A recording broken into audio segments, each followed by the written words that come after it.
Corona virus Bharat में अपने पैर तेजी से पसारता जा रहा है। देश में कोरोना पॉजिटिव मरीजों की संख्या 12,000 के पार पहुंच चुकी है। डॉक्टर, पुलिस, मीडिया कर्मी सभी अपनी जान को जोखिम में डालकर देशवासियों की जान बचाने में जुटे हैं। इसके बावजूद मेडिकल और पुलिस टीमों पर हमले हो रहे हैं। ताजा मामला यूपी के मुरादाबाद का है। यहाँ के हाजी नेब की मस्जिद इलाके में कुछ बददिमाग लोग स्वास्थ्य विभाग की टीम पर टूट पड़े। जैसे तैसे मेडिकल टीम अपनी जान बचाकर वहां से भाग सकी। सिर्फ मुरादाबाद ही नहीं बल्कि इंदौर, मेरठ सहित कई शहरों में डॉक्टर्स पर ऐसे हमले हुए। इन हमलों के बाद अब कुछ सवाल उठने लगे हैं कि आखिर इतनी खतरनाक महामारी के बीच मेडिकल टीम पर हमले क्यों हो रहे हैं।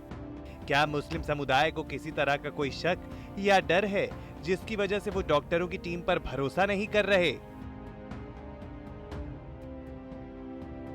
इन्हीं सारे सवालों के जवाब को तलाशने के लिए यूपी तक की टीम देवबंद पहुंची और कुछ मुस्लिम उलेमा और बुद्धिजीवियों से बात की, जिसमें एक बात साफ निकल कर आई कि शिक्षा के अभाव और सरकार पर अविश्वास के चलते ऐसी घटनाएं हो रही हैं। हमने मौलाना कारी राव साजिद से बात की तो उन्होंने कहा कि डॉक्टर्स पर जो ये हमले हो रहे हैं ये बहुत गलत हो रहे हैं। हम इसकी कड़े शब्दों में निंदा करते हैं। उन्होंने कहा कि जिन लोगों को ये लग रहा है कि वो बीमार हैं तो ऐसे लोग खुद सामने आ जाएं और अपनी जांच करा लें। मानना यह है कि इस वक्त जो हालात हैं, मुल्क के हालात हैं और डॉक्टरों पर अगर हमले हो रहे हैं तो ये काबिल मजम्मत है। मैं तो इसकी मजम्मत करता हूँ।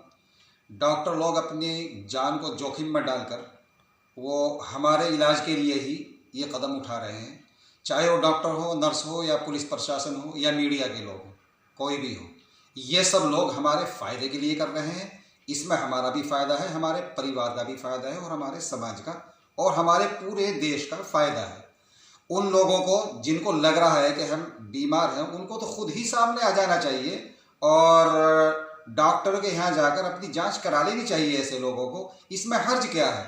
अगर डॉक्टर के ऊपर इस तरह का हमला होता है तो वो जितनी भी इसकी मजम्मत की जाए वो कम है। मैं इसकी मजम्मत करता हूँ पूरी तरह से।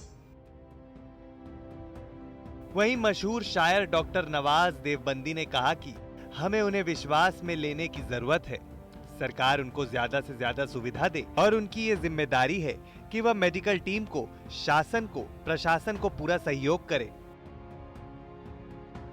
जाहिर है कि यह हमारे फायदे के लिए ही है, ना कि हमारे नुकसान के लिए। उन्होंने कहा कि हमला कहीं भी हो ये गलत बात है।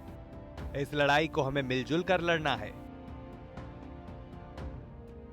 कि मुझे ऐसा लगता है कि इसमें मतलब है कि जो लोग जाते हैं उन्हें भी उन लोगों को मोटिवेट करने की जरूरत है। उनको भी और हमें भी। समाज के जो जिम्मेदार तबका है उसकी जिम्मेदारी है कि वो उन्हें मोटिवेट करे और उन्हें बताए कि ये तुम्हारे नफे के लिए है, तुम्हारे फायदे के लिए, तुम्हारे नुकसान के लिए नहीं है। अगर आप क्वारंटीन में जाकर के 14 दिन गुजारेंगे तो जाहिर है आप भी सुरक्षित हैं, आपका परिवार भी सुरक्षित है और आपका समाज भी सुरक्षित है। तो मुझे ऐसा लग रहा है कि हमें उन्हें विश्वास में लेने की जरूरत है। सरकार उनको ज्यादा से ज्यादा सुविधाएं दे और उनकी जिम्मेदारी है कि वो मेडिकल टीम को, प्रशासन को, शासन को पूरा सहयोग करें। जाहिर है कि ये हमारे नफे के लिए है, नुकसान के लिए नहीं है। तो जिस तरह मुरादाबाद में हमला हुआ है क्या कहेंगे आप? देखिए, हमला कहीं भी हो ये बुरी बात है।